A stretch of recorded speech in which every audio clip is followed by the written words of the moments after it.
బాల నేరస్తుల్లో మార్పు తీసుకొచ్చేందుకు ఏర్పాటు చేసిన హోంలో హత్య జరగడం కలకలం రేపింది.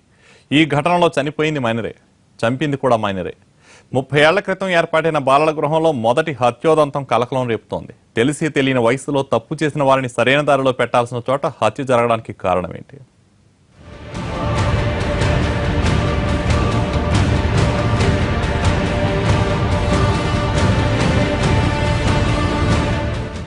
బాల నేరస్తుల్లో మార్పు తెచ్చేందుకు ఏర్పాటైన జువైనల్ హోంలను 10 ఏళ్ల క్రితం బాలుర కేంద్రాలుగా మార్చారు.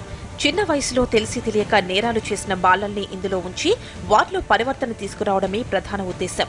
కడపలో ఉన్న ఇలాంటి గృహంలో 14 ఏళ్ల ముస్తఫా హత్య కలకలం రేపుతోంది. తోటి బాలుడే ముస్తఫా గొంతు నిలిమి చంపాడన్న విషయం సంచలనంగా మారింది.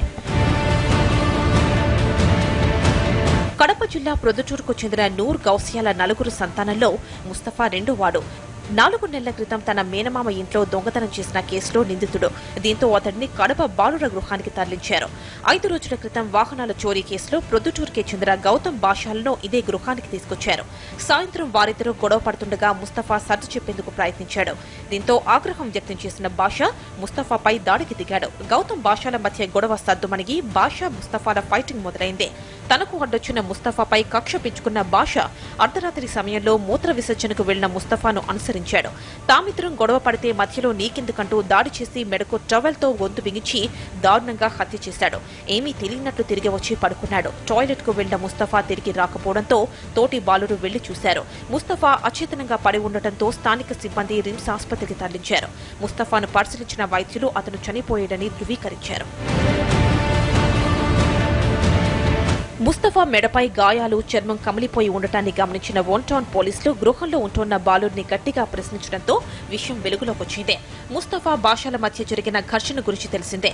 దీంతో బాషాను తమదైన శైలిలో విచారణ చేయడంతో తానే ముస్తఫాను టవల్తో హత్య చేశారని బాషా అంగీకరించాడు. వెంటనే బాషాను అదుపులోకి తీసుకున్న పోలీసులు హత్యకు ఉపయోగించిన వస్తువులను సీజ్ చేశారు. బాత్రూంలోకి తీసుకుపోయి ఘర్షణ పడి టవల్ తోటి మెడ చుట్టూ వేసి బిగించి చంపివేయడం జరిగినది. దీని మీద జువెనైల్ హోమ్ యొక్క సూపరింటెండెంట్ కంప్లైంట్ చేయగా దాని మీద కేసు నమోదు చేసుకొని ఇది కస్టోడియల్ డెత్ అవుతుంది కాబట్టి ఆర్డీఓ గారి ఇంక్వెస్ట్ విచారణ చేయించి తర్వాత తదుపరి చర్య తీసుకోవడం జరుగుతుంది. విషయం తెలుసుకున్న ముస్తఫా తల్లిదండ్రులు వెంటనే కడప చేరుకున్నారు. తమ కుమారుడు విగతజీవిగా పడి ఉండటాన్ని చూసి బోరున విలిపించారు. తమ పేదరికం వల్లే కుమారుని ప్రాణాలు పోగొట్టుకున్నామని, ముస్తఫాకు బెయిల్ మంజూరైనా తమ వద్ద అవసరమైన డబ్బు లేకపోవడంతో ఆలస్యమైందని వాపోయారు. సంఘటనలో మరికొందరి ప్రమేయం ఉందని, కేవలం బాషా ఒక్కడికే తమ కుమారుణ్ణి చంపేంత శక్తి లేదని ఆరోపిస్తున్నారు. వాగ్వివాదం విషయంపై బాలుర గృహం సిబ్బంది, అధికారులు స్పందించి ఉంటే తమ కొడుకు చనిపోయేవాడు కాదని ఆవేదన వ్యక్తం చేస్తున్నారు. ఫోన్ చేసి పిల్లోడు బాగలేదమ్మా, నేను నిమ్స్ హాస్పిటల్కి తీసుకుని పోతున్నామన్నారు. మేము వస్తానే నిమ్స్ హాస్పిటల్కి వచ్చినాము. కాదమ్మా, బాత్రూంలో పడిపోయి ఉంటే తీసుకుని వచ్చినాము. ఇక్కడ పడిపోయింది, హార్ట్ ప్రాబ్లము, మీరు తీసుకొని పోవడం లేదని వాడు బెంగ పెట్టుకున్నాడు. ఈ విధంగా చెప్పినాడు సార్. సంచలనం సృష్టించిన ఈ ఘటనపై రాష్ట్ర అధికారులు స్పందించారు. Juvenile joint director Prasadarao Kadapa బాలుర గృహాన్ని సందర్శించి విచారణ చేపట్టారు. సంఘటనలో బాధ్యులపై తప్పకుండా చర్యలు తీసుకుంటామని అన్నారు. ఎంక్వైరీ చేయడానికి అని చెప్పేసి రావడం జరిగింది. బట్ మేము ఇప్పుడే వచ్చాము.